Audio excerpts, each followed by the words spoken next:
Alright, so, been a little while since I made a video, but there's a reason for that. You see, I got a new job, and that new job involves me making stuff, like music and art, pretty much all day, every day. And I try to infuse as much play and fun into my work as possible. That play and fun usually would have been where I would spend time making YouTube videos or getting an album going for myself or something like that. But now I am trying to use my time as wisely as possible to fulfill not only my financial needs, which are important, but also my spiritual needs, which are equally important, if not more important. So yeah, that's why no video in like the last month. That's why Patreon isn't very active right now.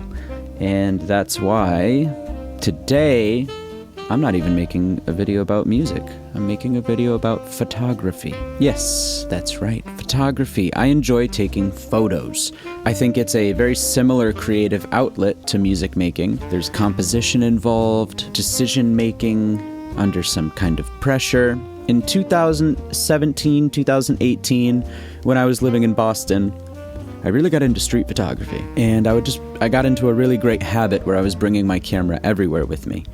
I only ever ended up just posting these photos to Facebook, which at the time, and I guess still currently, is a pretty decent photo archive. If there's one thing that Facebook is good for, it's archiving photos of your life. So I'd post them to Facebook. And that's it. Maybe I'd post them to Instagram too, but they never got a lot of buzz, and I feel like this is a pretty fun, cool way to immortalize some of these images. So I'm going to take you through some of my favorites from that era. If you were looking for a music-related thing, I'm sorry, but you gotta remember this channel isn't just about music. It's about the art life and being a creative individual and enjoying the self-expression that comes with the art life. And so yeah, I'm gonna express myself here. I think first it's important that we establish what camera these photographs were taken with. We are working with a FUJIFILM x100t. This is a very popular camera. It's 2 versions old. I think this one came out in 2016, but it's fantastic. I bought it used when I was living in Boston, traded in a Sony A7, and paid a little cash to acquire this puppy. And it's a great camera. And I would absolutely, without hesitation, buy another Fujifilm camera if the opportunity ever presents itself to me. I could go into in depth as to why I like this camera so much, but I think it's time to just start looking at some pictures. So let's look at some pictures. We're going to start with the most recent photo in this slideshow. This was taken last summer on a super hot day at the skate park. It was just me and this guy in the photo. That's my friend Nick. I asked him to pose for a photo, and this is the pose he gave me. I think he did a great job. And I think this just highlights the colors of this camera really well. All of these photos are completely unedited. They are just JPEGs with film simulation ingrained into them. This was the first photo I took that I was super proud of from like a street photography perspective. Composition and subject and colors, I just really was happy with this when I took it. And this is the first photo that I took with this camera. I had no idea how the settings worked. I was still figuring it out. I was coming from a Sony system to a Fuji system, and I was a total mess. But then I took this photo, and the lighting and the shadows and everything just totally blew my mind. And I knew right then and there it was going to be hard to take a bad photo with this camera, and it made me so happy and so excited because it truly felt like I had a film camera in my hands. This is just a nondescript photo of the green line. I think it does a good job highlighting the film simulation, and the colors look super good. Composition, whatever, nobody's in the photo, but it's just nice colors. At the time I was taking these photos, I was also getting into painting, so here's my painting setup. This is a dude named Chris who I would run into on the street a lot. He also was using a Fujifilm camera, and yeah, we'd bump into each other and talk about street photography. He thought I was a bit of a hipster. He didn't like that very much, but every time we bumped into each other, we'd hang out for a little bit and take some pictures together. This is another earlier picture that just kind of psyched me up a little bit. Creepy looking dudes, but they're drinking their Dunkies, and it's hilarious because it's Massachusetts, baby. This is just some nice lighting. you know, sometimes you just see some nice lighting and you just gotta shoot it. I got kind of carried away with the street photography aspect of this camera, but in the beginning, I would just take photos of people on the train, and sometimes they wouldn't see me, but as you can see in this one, sometimes they did see me, and some people said stuff to me sometimes, like, hey, don't take photos of strangers, but I would usually just kind of keep quiet. But as you will see later on, I did develop a method to get very close to people without them seeing me. Stumbled upon the Back Bay Billionaire Pipeline protest. That was a good time. Everybody was in great spirits. I don't know what ended up happening with the pipeline, though. Here's an early shot where I kind of start to figure out how to get kind of closer to people without them noticing. I would go to Chinatown a lot and get some nice dumplings and, you know, a nice dish for about $20, but you also get bottomless tea. And yeah, it was a great time. Great place to go take photos. Here is a shadowy Jake, one of my buds that I've lived with for a couple years. Here's a photo of House Shoes when he played a Nightworks event. It was really cool. He came over to my house for a little bit, and we hung out, listened to some music, ate some pizza, smoked some weed, drank some Jameson. It was just a fucking awesome time. He's a legend. This is my favorite photo that I have ever taken. I don't think I ever topped this photo. I just remember this day. I was really getting close to people, and not one person saw me.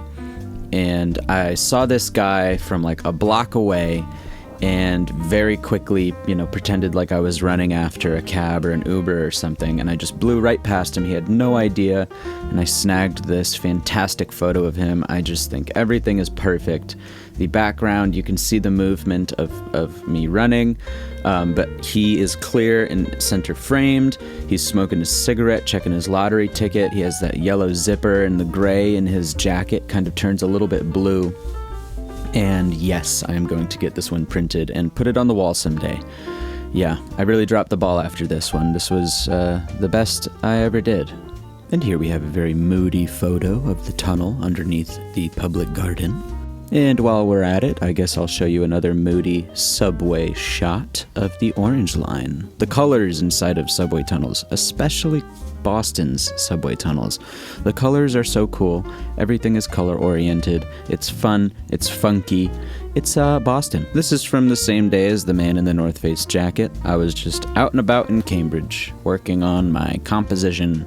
This is my friend Adam. Sometimes he loves it when I take his photo, and other times he I think he still likes it, but he's unprepared, maybe. I don't know. But yeah, this is one of those unprepared ones, kind of looking at me like, hey, what are you doing?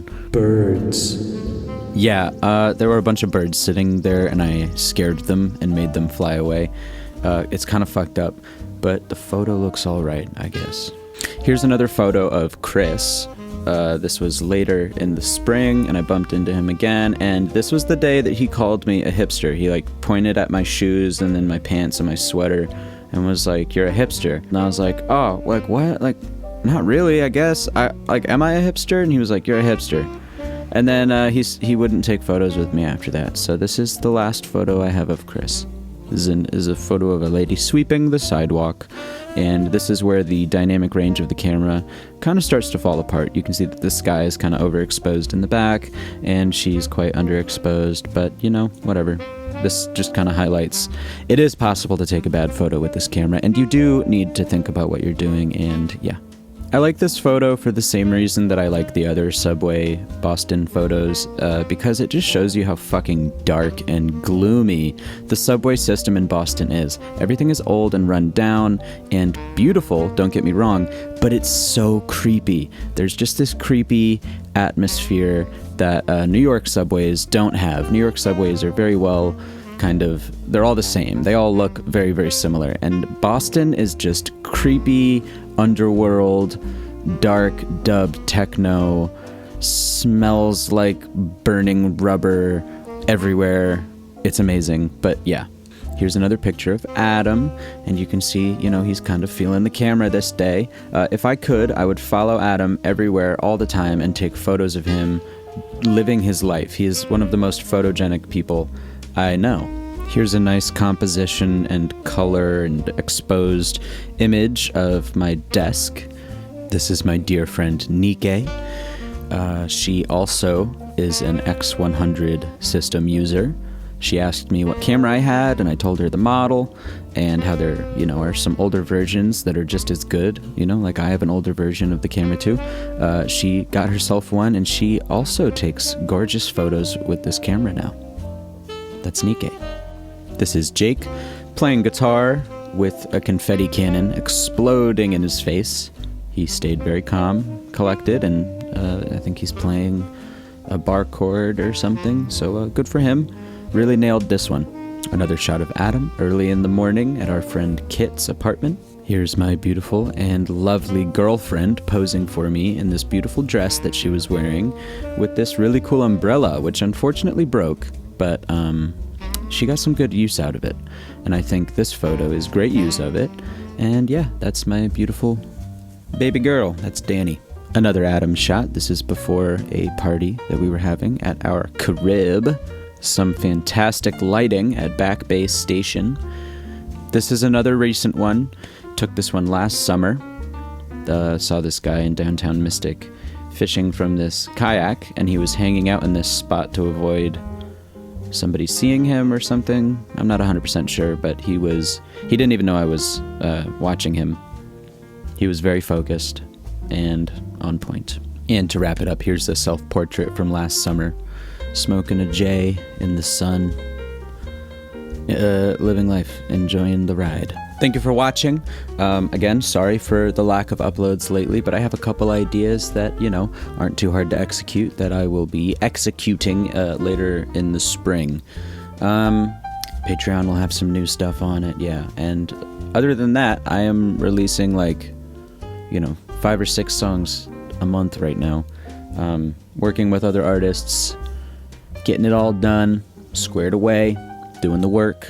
So if you are missing me in your life, get at me on Spotify, Apple Music, wherever. Just search Wildflower. Start searching Wildflower wherever you're at on the internet, and you'll find me. We just hit 1,300 subscribers, which is crazy because I haven't even been really uploading anything. I feel like we just hit 1,000 last year. And now we're already at 1,300, so I don't know. I don't really have a goal for subscribers this year yet. But once I start uploading more and getting engaged with you guys again, I hope to kind of set a new goal and see if we can reach it. Okay, that's all for now. Thanks for stopping by. You can expect another one of these photo videos in the future. Yeah. Peace and love, baby. Go make some art.